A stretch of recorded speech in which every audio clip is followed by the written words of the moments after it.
Hello everyone, welcome back to my channel where I track my net worth and speak about various investments. In today's video, I will be doing a net worth calculation. I do it every month on the 21st, and this has been done consistently for 2 years now. It is the 2-year anniversary that I've been doing this, so it is going to be pretty interesting to see how far I've come in those 2 years. And I am very upfront about this tracking. I track all the ups and downs, no matter what it is, no matter what month it is, no matter what the market's doing, no matter how my accounts are doing. It is all tracked for detail purposes, and this is basically kind of a journal that I use every month. And I was doing this well before I made the channel, and I decided to make it into video form so other people can follow along. Maybe they do somewhat of the same thing themselves. And before I begin with the calculation, please consider liking the video if you did enjoy it, and subscribing to the channel. It would be greatly appreciated. And now, along with my net worth, I also track my yearly dividend income every single month, and this number is very easy to track. Basically, I just take the number off of stock events, whatever is showing, and that is my yearly passive income off of dividends. And this number fluctuates depending on my holdings, how much they pay me per month. In Jeppy's case, it does rise and fall, so that is going to vary month to month, and usually it goes up, but sometimes it does go down like it did here, and we see here it did go up a few months straight. I wasn't able to track this month because I was away, so that was one of the few months that I didn't track. But here you have it. It did go down slightly, and it is what it is. I'm sure it will come back. And so with that, we have a loss of about 1.8% again over the month, but that is what it is. And so my next one that I track is going to be my Ally accounts. I use this as an emergency fund, and this is also pretty straightforward because Ally consolidates the accounts into one single number, and this is going to be a combination of a savings account and a few CDs. So we do see that that went up by about $2,000 or so a good gain there. Next number I track is two of my investment accounts. It is my M1 Finance Growth account. I label it here as moderate risk because that is what I called it way back when I made this, and M1 Finance Passive Income. So the growth account is currently at, as today's date, about $47,500 or so, and that is also a nice increase month over month. And my dividend portfolio did also increase, although of course not as much, but it is still a pretty decent increase to add to my total assets, about $1,200. These accounts don't exist anymore, so I just put zeros there. I could get rid of it, but it will kind of mess up the history, and I don't want to adjust too many things. Otherwise, I'll lose all my formulas. So now we have liquid accounts. So now we have my Chase accounts, and this is basically my checking account that I use for day-to-day purchases and some bill payments, and then I also combine that with my savings account. And overall, not too much, because I do try to keep as much of my money as I can, if I have it in cash, in Ally Bank, because they do pay a good amount more than Chase Bank does for cash. And we see $550. It's actually a decrease because I did take some of this money and I put it into my Ally accounts over the past month.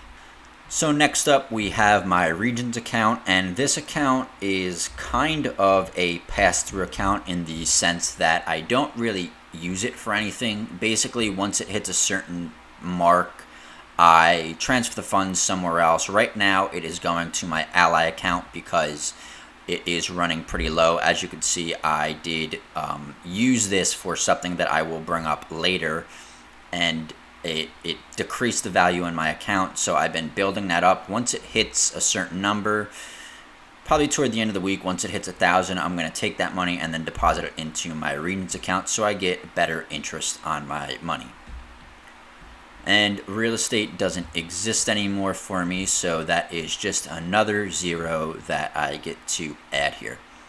Next up is going to be my 401k/IRA. Now, I'm not going to be able to show you my 401k because that is an employer account, and the way I access that site is through the employer network, and of course I can't really take a screen recording on my employer's internet or intranet rather, because it is a virtual machine, and they probably wouldn't like that too much, one, and I also can't use a screen recorder in a virtual machine that I have downloaded on my computer.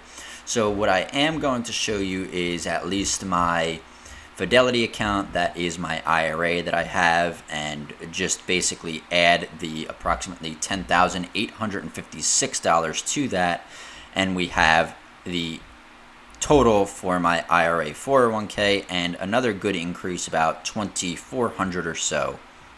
Next up, we have the HSA, which is a health savings account. This is used for medical needs. A lot of people hate putting money into this, of course, because it is only supposed to be for your medical needs. So a lot of people think it's a waste of money, but it's kind of like insurance. If you need it, it works great. If you don't, then not so much. But I do put some away, and my employer does match me, and we see that it did increase by about $30, so not bad.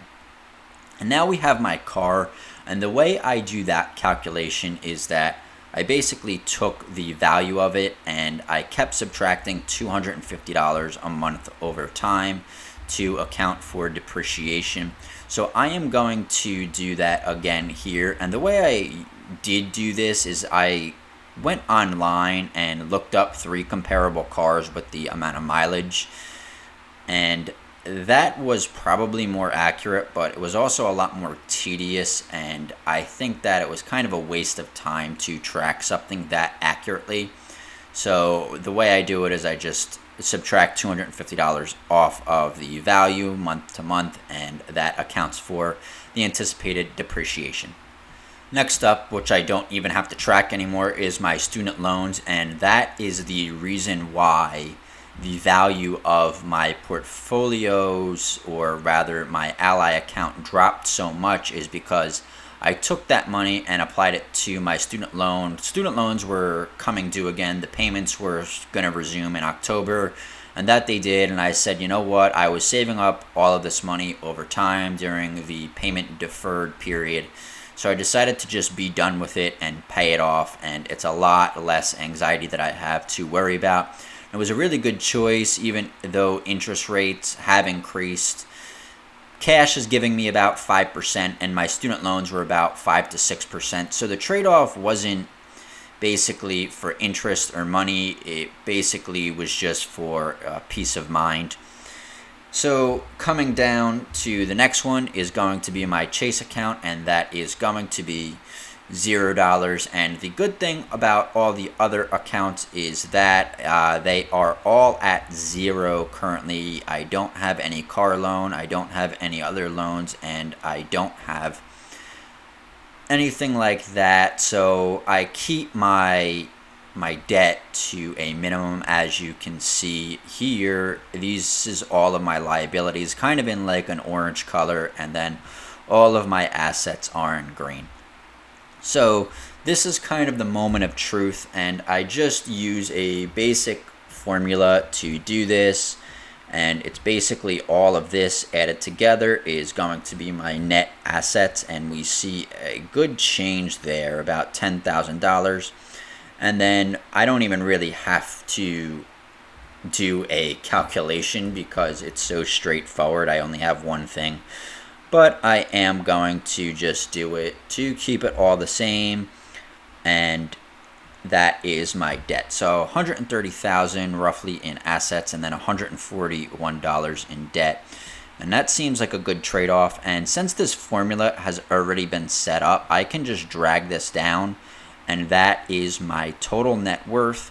And then I also track the percentage change and the total dollar value change month to month. So we're going to see something nice here, and this is actually my best month so far that I've had, and that is probably for a few reasons. First off, I've never had this much money invested before, so as time goes on, I am going to see bigger jumps and also, unfortunately, bigger decreases. So I expect to see that. And also, the market has been booming recently. So a lot of those gains probably came from the past few weeks or so when the market has been up about 10%. It just so happens that my portfolio is up about 9% or so, 7%. So as we can see, a very good change here. I have never had such a high net worth. And if we go back 2 years ago, my net worth increased by over $100,000 during that time. So I think for 2 years, not a bad increase. I did have a job move and a lot of things happened in between. I, of course, paid off my student loans. I bought a car.